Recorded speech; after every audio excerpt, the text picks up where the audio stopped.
My name is Mikhail Sokolov, and I've been working as a journalist for a small online publication for 8 years. My life flows steadily and predictably. Every morning at 7:30, the alarm rings. I brew strong coffee in my one-bedroom apartment on the city's outskirts, and I scroll through news feeds in search of interesting material. My job doesn't bring much satisfaction, but it doesn't repulse me either. It's just a part of existence, one that allows me to pay for my rented apartment, buy groceries, and occasionally treat myself to a bottle of decent wine. My personal life has long turned into a void. It's been 3 years since my divorce from Elena, and no serious relationships have followed. I sometimes meet with colleagues from work, but those gatherings feel more like attempts to fill the loneliness than genuine connection. That October evening when it all began, I was sitting at home at my computer, sorting through materials for an article about urban transportation issues. Outside, a fine rain was drizzling, and raindrops slid down the window, creating intricate patterns in the light of street lamps. The apartment was sinking into its usual silence, broken only by the hum of the old refrigerator and the occasional sound of passing cars. I was about to close my laptop and go to bed when I received a message from my colleague Dennis. "Mish, check out this video that's blowing up the internet. Maybe it's worth writing a piece about it." Attached was a link to a popular video hosting site, where a video titled "The Last Dream" had already garnered over 1 million views in just one day. The video was only 3 minutes and 20 seconds long, but from the very first frames, an unsettling feeling gripped me. The footage was blurry, as if shot on an old camera with a poor sensor, and the colors seemed faded and unnatural. The screen showed disjointed scenes. An empty children's room with a plush teddy bear swinging in the darkness. A long corridor with flickering lights. A mirror where the reflection appeared a fraction of a second later than the object itself. The audio consisted of barely audible whispers in an incomprehensible language, interspersed with metallic creaks and distant children's voices. There was no plot or logical sequence, just a collection of eerie images, shifting chaotically. It felt as though someone had deliberately crafted the video to evoke maximum discomfort, tapping into humanity's primal fears: darkness, loneliness, distorted reflections. After watching, I felt strange, as if something sticky and unpleasant had clung to my mind. Usually, internet scary videos didn't affect me much, but this one was different. There was a sinister authenticity to it, as if the creator had captured something real and terrifying. The comments below the video were filled with viewers complaining of nightmares after watching it. Many wrote that they had the same dream. They found themselves in the children's room from the video, and the plush teddy bear slowly turned its head toward them, revealing empty eye sockets. Some claimed that in their dreams, they could understand the whispers. It was an ancient incantation summoning something dark from the depths of the subconscious. Deciding this could make for an interesting article about the impact of internet content on the human psyche, I began digging for information. The profile of the user who uploaded the video was nearly empty. The account had been created just a week ago, with no personal details, only the pseudonym, Dream Weaver. Attempts to contact the creator through private messages went unanswered. I reached out to our publication's tech specialist to trace the IP address of the upload, but it turned out the video had been posted through an anonymous network, concealing the user's real location. The deeper I dove into the investigation, the more questions arose, and the fewer answers I found. Over the next few days, the phenomenon of the last dream only grew. The video spread like wildfire, reposted on social media, discussed on forums, analyzed by bloggers. The view count soared past 10 million, but with its popularity came an increasing number of complaints. People on forums reported being haunted by intrusive images from the video, with many experiencing insomnia and heightened anxiety. Most alarming was the fact that nearly everyone described an identical nightmare. The same children's room, the same plush teddy bear with empty eye sockets, the same whispers in an incomprehensible language. This couldn't be mere coincidence. The descriptions of the dreams were too detailed and consistent across people from different countries. My own life began to change as I immersed myself in this investigation. My sleep became restless and fragmented, and I often woke up in the middle of the night with the feeling that someone was watching me from a dark corner of the room. Work became increasingly difficult. My thoughts kept returning to the mysterious video, and I watched it repeatedly, searching for hidden details or clues. My colleagues began to notice my distraction and irritability, but I couldn't explain to them that I was haunted by a sense of standing on the threshold of something both significant and terrifying. The whispers from the video echoed in my mind, though I didn't understand the words. They felt strangely familiar, as if I had heard them in distant childhood. A breakthrough in the investigation came by chance. While sifting through old archives of a local newspaper for another article, I stumbled upon a report from 20 years ago about the closure of a children's television studio called Rainbow. The studio specialized in creating educational programs for preschoolers, but was shut down after a series of strange incidents. According to the archived documents, several children involved in the filming began complaining of nightmares, and one of the cameramen vanished without a trace during a workday. The official explanation cited financial troubles, but between the lines, something more sinister was implied. What particularly intrigued me was a mention that the studio actively used innovative methods to influence children's psyches through visual imagery. Digging deeper into materials about Rainbow Studio, I learned that its founder and chief director, Anatoly Chernik, was a well-known figure in niche circles. A psychology graduate, he was fascinated by theories of the collective unconscious and the potential to influence the human psyche through symbolic imagery. In an interview given shortly before the studio's closure, Chernik spoke of creating a universal language of dreams that could unite the subconscious of all people on Earth. His words were dismissed by many as the ravings of an eccentric artist. But now, after the emergence of the last dream, they took on a sinister meaning. Could this man, 20 years ago, have truly discovered a way to invade people's dreams through video imagery? I found the address of the former Rainbow Studio in old directories. It was located on the industrial outskirts of the city, in an area of abandoned warehouses and dilapidated factories.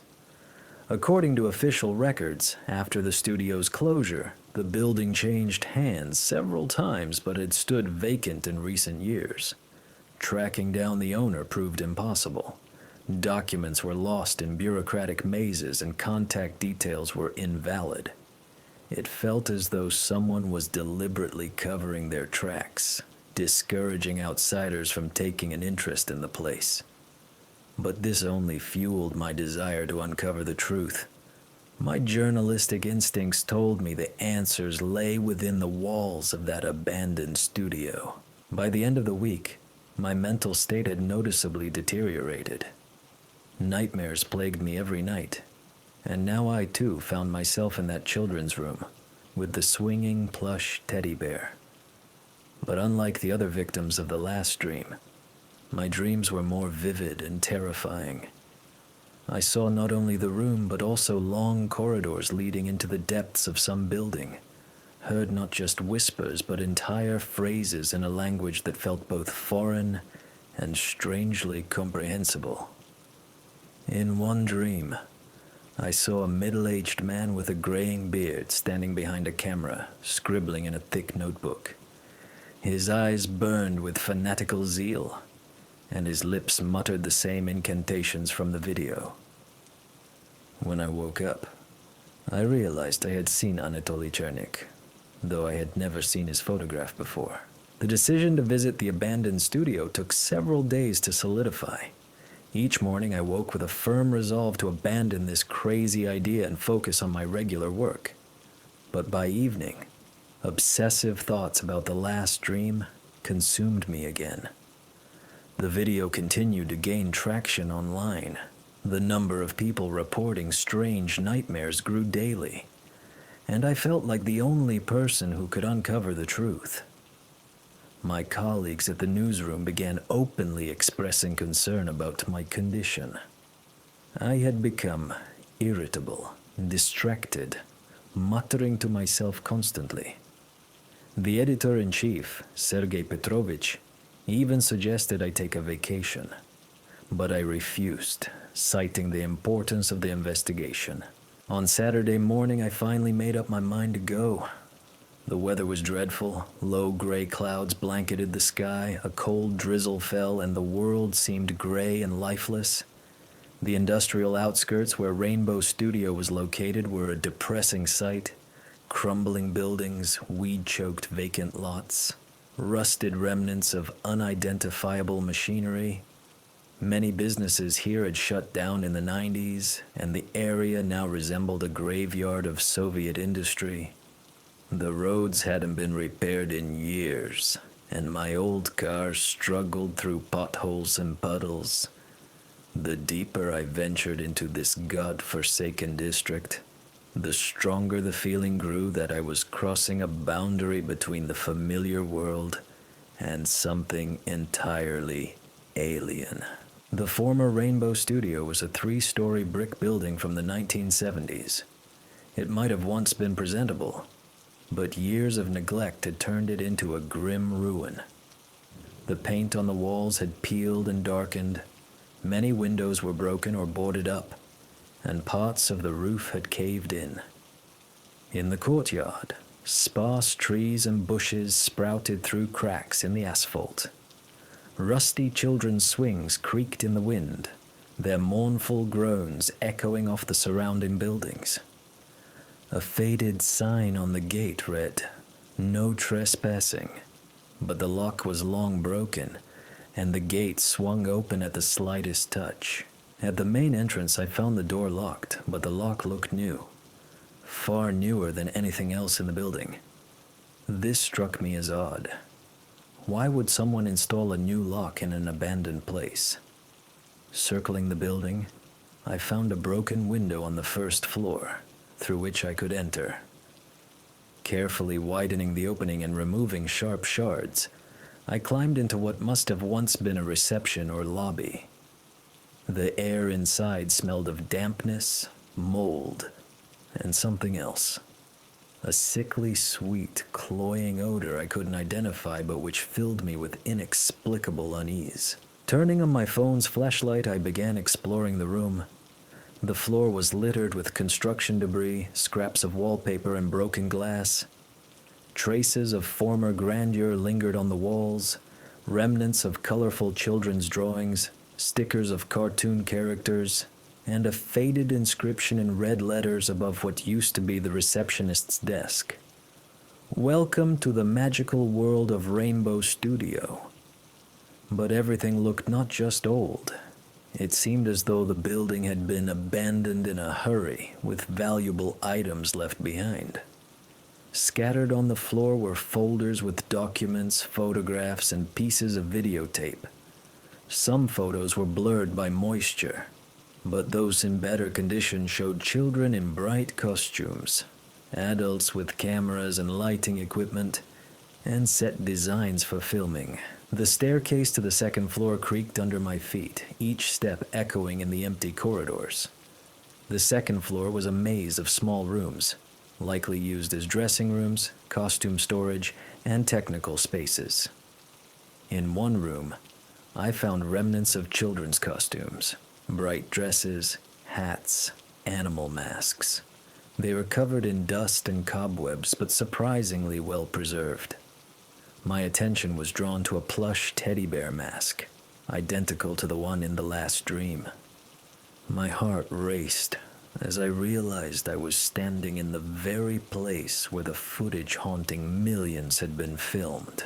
In the corner of one room stood an old Soviet-era video camera connected to an ancient monitor.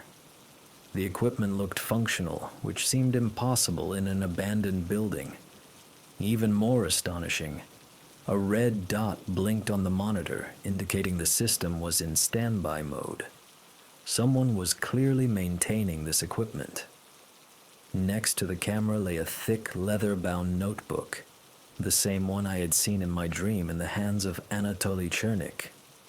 Opening it, I found pages filled with tiny handwriting.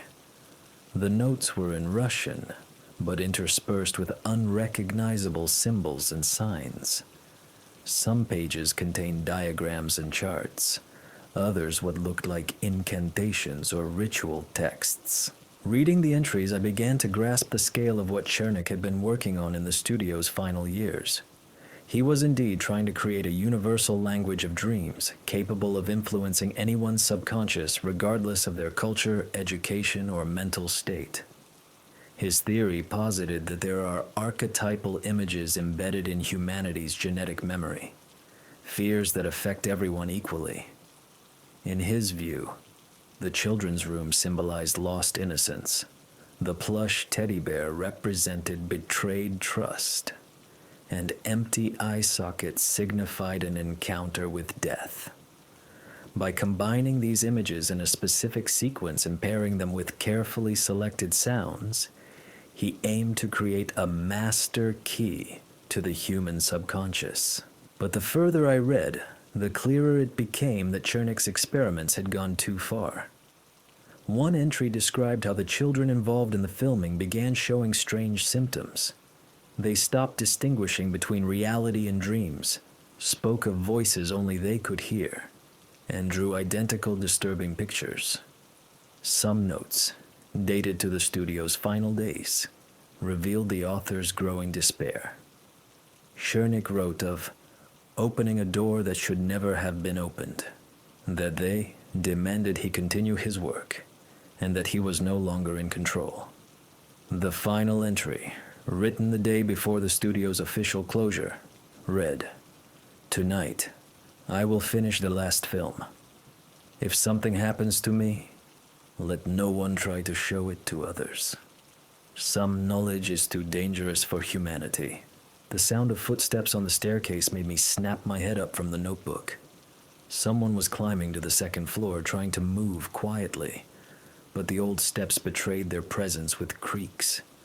My heart pounded so loudly it seemed to echo through the building. Quickly turning off my phone's flashlight, I hid in a corner behind an old wardrobe.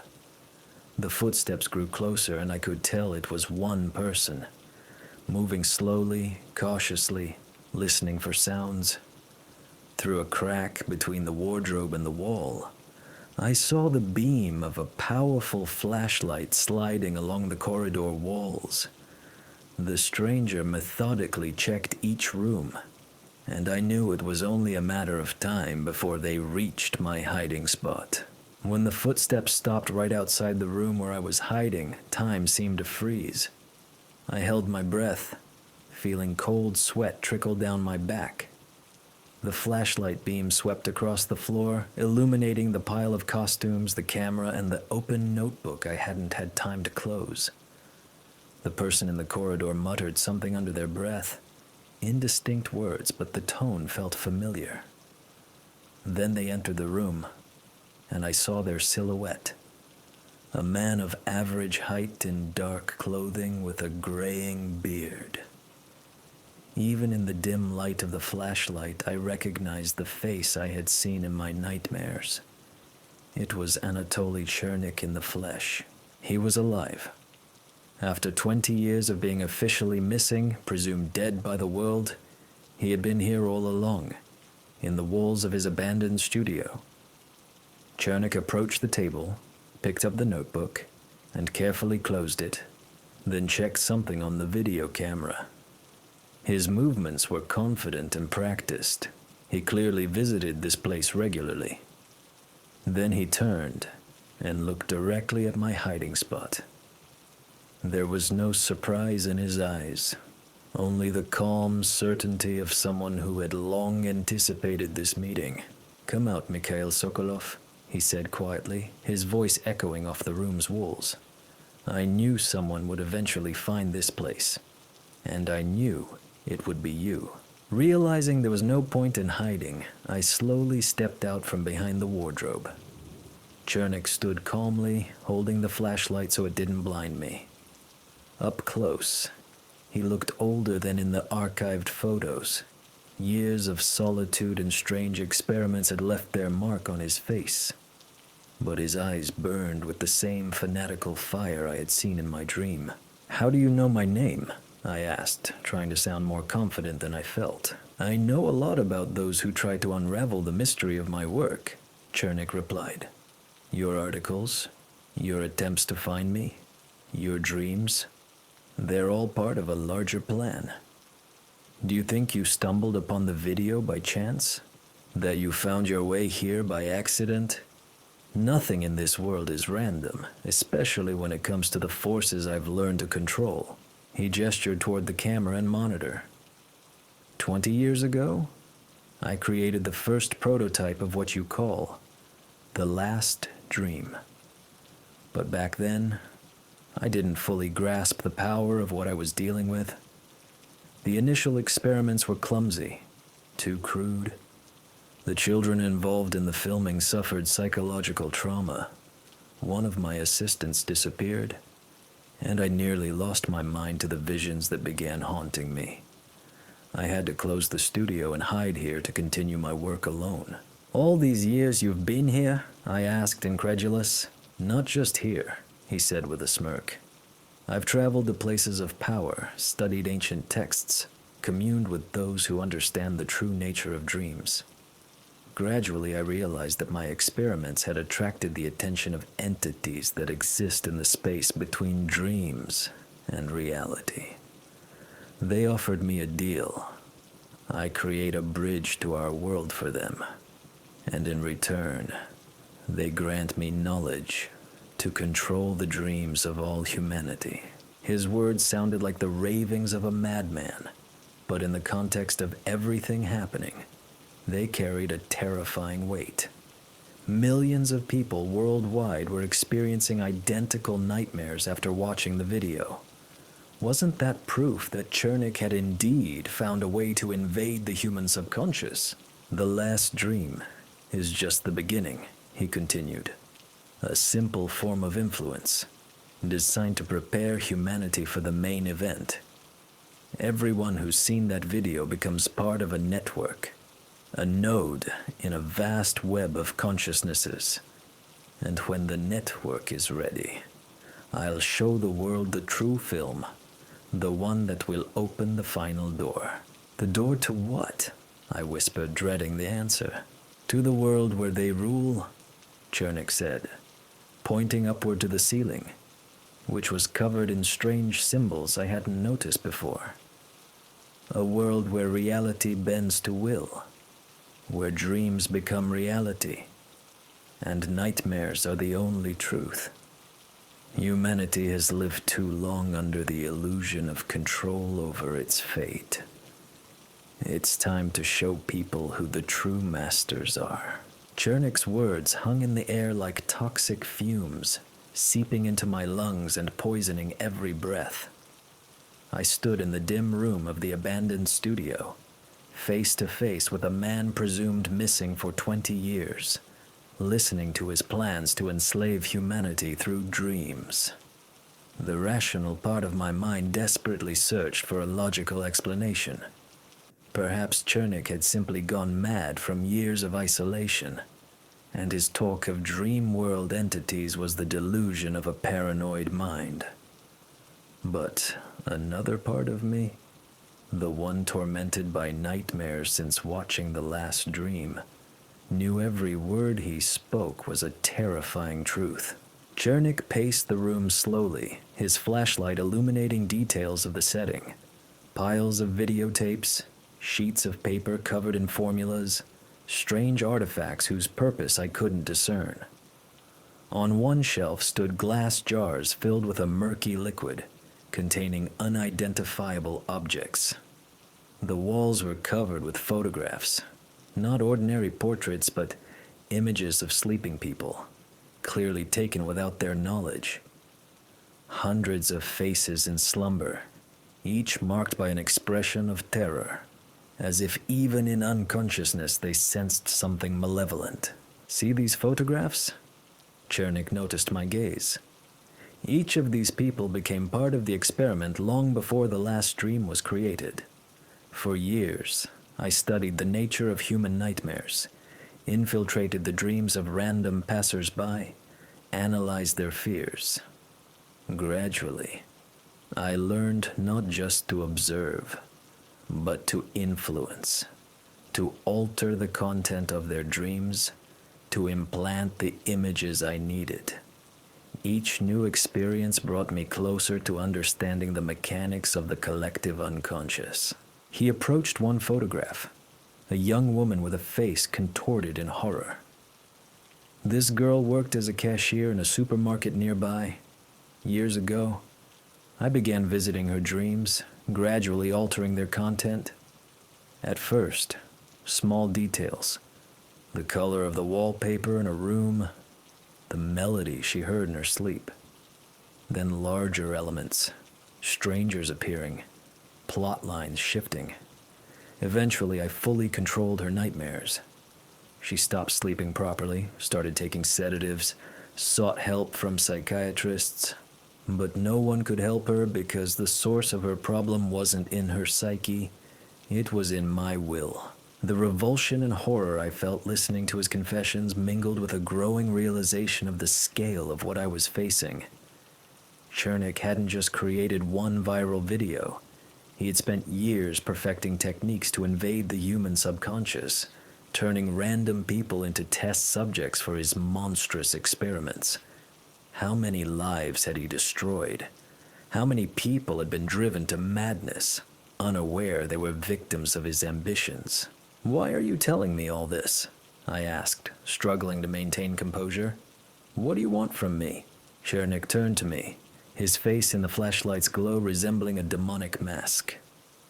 "Because you may be the only person capable of grasping the greatness of my work. You're a journalist, accustomed to digging for the truth, seeing connections where others see only chaos. And most importantly, you're already partially integrated into the network. Your dreams changed after watching the last dream, didn't they? You see more than the other victims. You see me. You see this place. You hear the voices." His words hit their mark. Indeed, my nightmares were different from those described by others in the video's comments. I saw not only the children's room with the plush teddy bear, but also the corridors of this building, faces of people I'd never met, and heard fragments of conversations in an incomprehensible language. Sometimes, in my dreams, I found myself in ancient torch-lit dungeons where shadows on the walls moved independently of the objects casting them. "What's happening to me?" I whispered, already fearing the answer. "You're becoming a conduit," Chernik said, stepping closer. I caught the same sickly sweet, cloying smell that permeated the building. Some people have a unique sensitivity to subconscious influence. They can not only receive signals from the dream world, but also transmit them, amplifying and modifying them. Such individuals are rare, 1 in millions, and I've spent years searching for them. He pulled a metallic object from his pocket, an amulet or talisman covered in the same symbols as the ceiling. This artifact will help you fully unlock your abilities. With it, you'll not only see others' dreams but influence them, create new images, spread the ideas I need. Imagine control over the dreams of billions, the power to shape the collective unconscious of the entire planet. I don't want that power, I said, stepping back. What you're doing is monstrous. You're destroying innocent lives. Chernik laughed, his voice echoing off the walls. Innocent? You think humanity is innocent? Look at what people do to the planet, to each other, to their own children. Wars, environmental disasters, social inequality, all products of so-called normal consciousness. Perhaps it's time to give people new dreams, new goals, new fears that will force them to change. His logic was perverse, yet it carried the internal consistency of someone who had spent years convincing themselves of their righteousness. Chernik genuinely believed he was saving humanity by stripping it of the illusion of free will and replacing it with controlled nightmares. In his mind, managed terror was preferable to chaotic self-destruction. But even if I accept your logic, I said, grasping for arguments, why cause people suffering? Why nightmares instead of pleasant dreams? Because fear is the most powerful emotion, capable of uniting people, Chernik replied without hesitation. Joy is individual, love is selective, but terror is universal. Everyone fears loneliness, death, loss of control. By harnessing these primal fears, we can create a shared system of values, force billions to move in one direction. Those who rule from the dream world understood this truth long ago. He pointed to the ceiling again, and now I noticed the symbols weren't just drawn. They glowed with a faint phosphorescent light. They've waited millennia for a chance to enter our world. Now, with humanity's global information network, with billions staring at screens daily, that chance has arrived. Videos like The Last Dream aren't just files. They're living entities, capable of reproducing and evolving. As he spoke, I subtly edged toward the door, but Chernik noticed. Don't try to run, Mikhail. You're too deeply involved. Even if you leave this place, the nightmares will haunt you for the rest of your life. The only way to find peace is to accept your role in the grand plan. And if I refuse? I asked, though his expression already told me the answer. Then you'll become another specimen in my collection, he said, nodding toward the photographs of sleeping people. I'll study your mind in every detail, extract all useful knowledge and skills, and leave you in an endless nightmare. Believe me, there are fates worse than death. At that moment, the old building shuddered from a gust of wind, and something crashed loudly upstairs. Chernik looked up, his face twisting with alarm. They're growing impatient. I've delayed the final phase of the plan too long. It's time to show you what all this was for. He moved toward the door, gesturing for me to follow. I had no choice. His jacket pocket revealed the outline of a pistol, and my journalistic curiosity outweighed my fear. I had to see where these years of experiments led, to understand the true scale of the threat facing humanity. We climbed to the third floor, a single large room, the former filming pavilion of Rainbow Studio. But now it resembled a temple of some ancient cult. The walls were covered in complex diagrams and glowing symbols like those on the second floor's ceiling. In the center stood a setup of multiple cameras aimed at a children's room set, an exact replica of the one in The Last Dream, but far more detailed and eerie. The plush teddy bear with empty eye sockets sat in a rocking chair, moving slowly and creaking. Welcome to the heart of the operation, Chernik said solemnly. From here, I broadcast signals into people's dreams worldwide, Every night, millions become viewers of my creations without realizing it. But all previous works were mere preparation for the main event.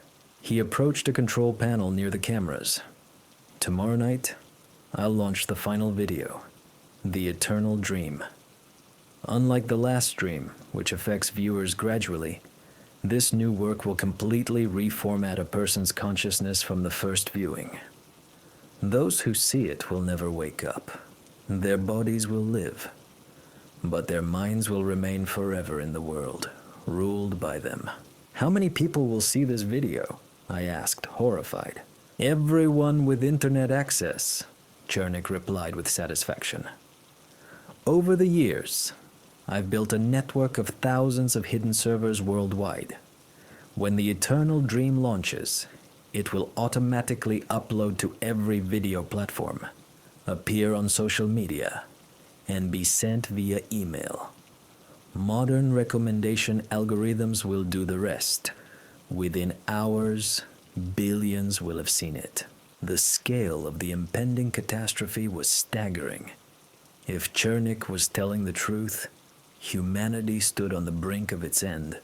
Not physical destruction, but something far worse. Transformation into an army of living dead, controlled by entities from the nightmare world. Why do you need this? I asked desperately. What do you gain from destroying human civilization? Chernik turned to me, his eyes reflecting something not human, but ancient. I'll gain immortality and dominion over a new world.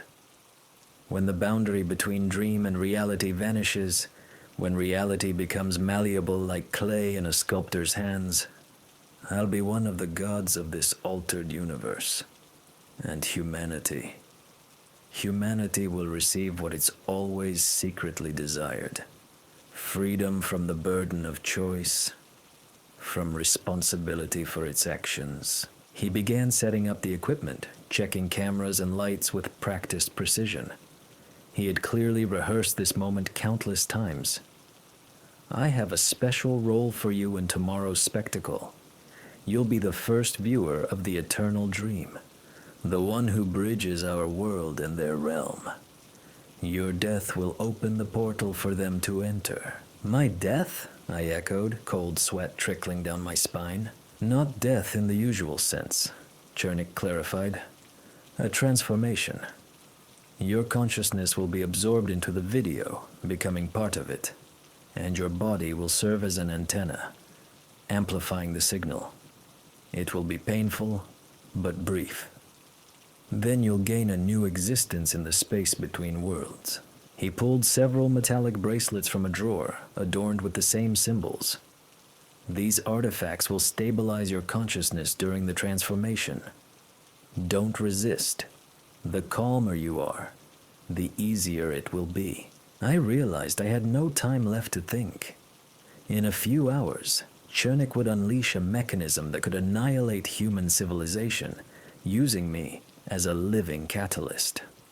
I had to act immediately. But what could a mere journalist do against a man who had studied the secrets of the subconscious for 20 years and allied with entities from the nightmare world? As I frantically weighed my options for escape or resistance, a new sound echoed through the building. A metallic screech, as if someone was trying to break in the front door. Chernik's head snapped up, his face contorted with rage. Who dares disturb the sacred ritual? The sounds grew louder and clearer. Someone was indeed breaking into the studio. They climbed the stairs, methodically searching each floor. Perhaps they were homeless wanderers or teenage urban explorers, or maybe someone had followed me and now came to help. Either way, it was my only chance to turn the situation in my favor. Chernik whipped out the pistol from his pocket and aimed it at me, his face twisted with fury and impatience. Whoever it is, they're too late. The ritual must begin now, without waiting for tomorrow night. Their presence disrupts the energy balance, but we can use additional sacrifices to amplify the signal. The sound of the breaking door echoed through the empty corridors, followed by cautious footsteps and muffled voices. At least 3 people had entered the building, moving up the stairs and checking each floor. Chernik glanced around nervously, clearly unprepared for this intrusion. 20 years of absolute solitude hadn't equipped him for an invasion of his sanctuary. "Lie face down on the floor," he ordered, keeping the gun trained on me. "Any sudden move and I'll shoot you before your time. Then I'll deal with the intruders." I slowly dropped to my knees but kept watching his actions. Chernik held the gun with one hand while frantically adjusting the equipment with the other. The monitor displayed familiar frames from the last dream, but the image was sharper, more detailed. The children's room looked almost real. The plush teddy bear rocked in its chair, and the sinister whispers emanated from the speakers. Now I could make out individual words, not just a jumble of sounds, but a genuine incantation in a language both ancient and strangely modern. And the footsteps grew closer, and soon I heard a familiar voice. Mikhail, are you here?" It was Dennis, the colleague who had sent me the link to the last dream. He had tracked my route and brought help. In another moment, I would have been relieved to hear a friendly voice. But now Dennis's presence only worsened the situation. Not only was I in danger, but innocent people were too. "Quiet!" Chernik shouted toward the door. "Don't move, or your friend dies right now." The footsteps stopped, followed by a hushed discussion. At least 2 others were with Dennis. One voice sounded familiar, but I couldn't place it. Chernik used the pause to activate an additional program on the computer. The screen flickered. The image grew more vivid, and the sound intensified, causing physical effects, dizziness, nausea, and strange visions at the edges of my sight. "Excellent," Chernik whispered, watching the equipment's readings. "The system responds to stress. Adrenaline and fear heighten susceptibility. Now we'll conduct a field test of the eternal dream on live subjects." He increased the volume further, and something extraordinary happened. The video's sounds began infiltrating not just my mind, but the reality around us. The room's walls became translucent, revealing glimpses of the children's room from the nightmares. The plush teddy bear on the set came to life, slowly turning its head toward me, its empty eye sockets glowing with a deathly light. The space around us began to transform, obeying the logic of a dream where physical laws lost meaning. At that moment, the pavilion door burst open and 3 men rushed in. Dennis was first, followed by 2 strangers in dark suits. But as soon as they crossed the threshold, their faces twisted in horror. They too were under the system's influence. One stranger fell to his knees, covering his ears.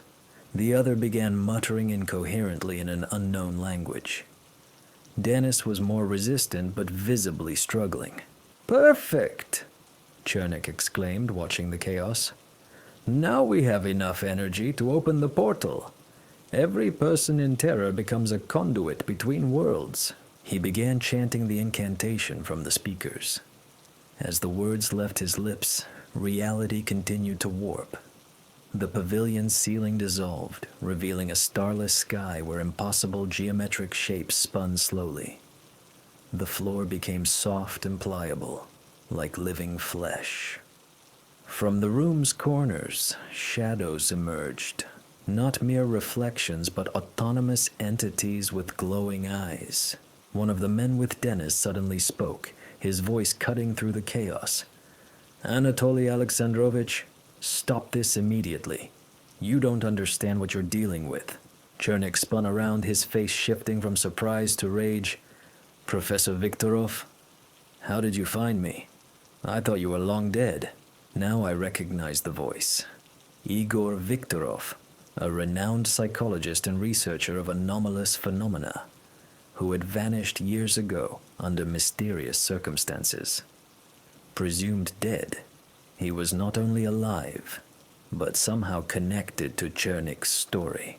I've spent these years trying to find a way to stop what we started 20 years ago, Viktorov said, struggling against the system's effects. We were young and ambitious, thinking we could control the forces we summoned, but they used us, just as they're using you now. You're jealous of my achievements, Chernik shouted. You were always too cautious, too weak to see it through. While they argued, I noticed the system's effect on me weakening. Perhaps Viktorov's presence disrupted the mechanism, or my mind was adapting to the constant pressure. Seizing the moment while Chernik was distracted, I crawled toward the control panel. If I could disable the equipment, this nightmare might end. But my movement didn't go unnoticed. A shadowy entity from the room's corner glided toward me. Its icy touch sent a wave of unbearable pain through my nerves, like an electric shock. I cried out, drawing Chernik's attention. Where do you think you're going, Mikhail? He mocked, aiming the pistol at me again. The ritual has begun. It can't be stopped. In minutes, the boundary between worlds will vanish, and they'll roam freely in our reality. Viktorov tried approaching the control panel from another angle, but a shadowy entity blocked his path, wrapping around his legs like a living rope. Anatoly, listen to me, he shouted desperately. These entities won't give you the power they promised. They're using our world as a new energy source. When they're done with humanity, nothing of our reality will remain. Liar! Chernik roared, losing his composure. They showed me the future. A world without pain or chaos, where everyone knows their place in the grand design. He turned to the equipment and began entering the final sequence of commands. The screens flickered with new images. Not just the last dream, but something far more complex and terrifying. I saw cities filled with people with empty eyes, moving in perfect synchronicity like parts of a giant machine. I saw a sky not of clouds but of living shadows devouring starlight. I saw children playing with toys made of materialized nightmares. Dennis, who had been silently watching, suddenly lunged at a camera and struck it with all his strength. The equipment wobbled and the monitor images flickered. Chernik fired at him, but the bullet missed. His hand trembled from tension and fatigue. All together, Viktorov shouted. We must destroy the cameras simultaneously. It's the only way to stop the broadcast. The third stranger, who had been lying semi-conscious on the floor, suddenly stood and rushed to the control panel. He hadn't been unconscious but studying the equipment's layout for vulnerabilities. With one swift motion, he yanked out several cables connecting the computer to the cameras. The effect was immediate. The screens flickered and disintegrated into digital artifacts. The sound became choppy and distorted. The shadowy entities in the corners thrashed, emitting sounds that caused physical pain. The pavilion walls regained solidity. The ceiling reappeared and the floor stopped pulsing. No! Chernik screamed. You don't understand what you're doing! Without a controlled transition, they'll invade chaotically! It'll be far worse! He tried to restore the connections, but it was too late. The system was failing, monitors went dark one by one, and only white noise came from the speakers. The shadowy entities grew more aggressive, attacking not only us, but Chernik himself. One wrapped around his neck, another clawed his arm, forcing him to drop the gun. And they know I've failed them, he gasped. Now they'll punish me. And all of you too. The pavilion filled with indescribable sounds. Not mere noise, but materialized hatred. The embodied rage of entities denied their long-awaited entry into our world. The temperature plummeted. Our breath became visible, and metal objects frosted over. Viktorov pulled a metallic amulet from his pocket, similar to Chernik's but with different symbols. He began chanting, not in the nightmare language but in Latin. His words grated on the ears but brought relief like cold water on a burn. The shadowy entities recoiled from the light emanating from Viktorov's amulet. Some dissolved like smoke, others tried to flee into the corners. But one, the largest and most aggressive, didn't retreat. It lunged at Viktorov and he fell, dropping the amulet. As the protective incantation broke, I felt reality warping again, now chaotically. Walls flickered in and out, the floor gave way, and the ceiling became a bottomless abyss. We were in the space between worlds, governed by nightmare logic. Chernik, free from the attacking entities, crawled to the damaged equipment. Blood streamed from wounds on his face and hands, but he kept trying to restore the system. Must finish. 20 years of work. Can't let it all be for nothing. His efforts were futile. The equipment was critically damaged, and the energy meant for the portal discharged uncontrollably. Fragments of different realities appeared and vanished around us. The children's room, ancient dungeons, modern city streets bathed in blood. Dennis grabbed my arm and pulled me toward the exit. We have to go. The whole building could collapse. But where could we go when the space around us was unstable? The staircase we descended turned into an endless spiral or broke off into nothingness. Corridors stretched and contracted, doors appeared in unexpected places. We wandered through a building no longer bound by three-dimensional geometry. Finally, we reached a first-floor window, the one I'd entered through. But looking out, we saw not the familiar industrial landscape, but a vast plain of black sand. Above this desert hung 3 moons of different colors, and on the horizon loomed ruins of cities made of materials unknown to our world. This isn't our reality, Viktorov whispered, having reached us with his companion.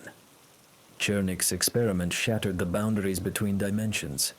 Now we could end up anywhere. A second, more powerful explosion rocked the upper floors, forcing us to move faster. The equipment had clearly overloaded. We climbed out the window, landing not in our world but on solid ground. Turning back, I saw the Rainbow Studio burning, not with orange flames but green, with streams of light pouring from the windows instead of smoke. In a third-floor window, Chernik's figure flickered. He stood amid the flames, arms outstretched, shouting something. His words were lost in the roar of the fire, but his lips moved in the same incantations. Even facing death, he refused to abandon his plans. Then came another explosion, and the building collapsed, burying Anatoly Chernik and his equipment under the rubble. The green flames died out, leaving silence broken only by the sound of falling plaster. But our ordeal didn't end there.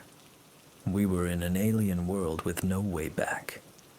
Viktorov explained that the portal's destruction created random dimensional rifts, and we'd fallen through one.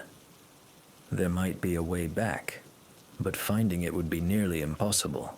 Days turned to weeks, weeks to months. We wandered this strange reality where physical laws operated differently, the sky could turn green, and gravity shifted direction.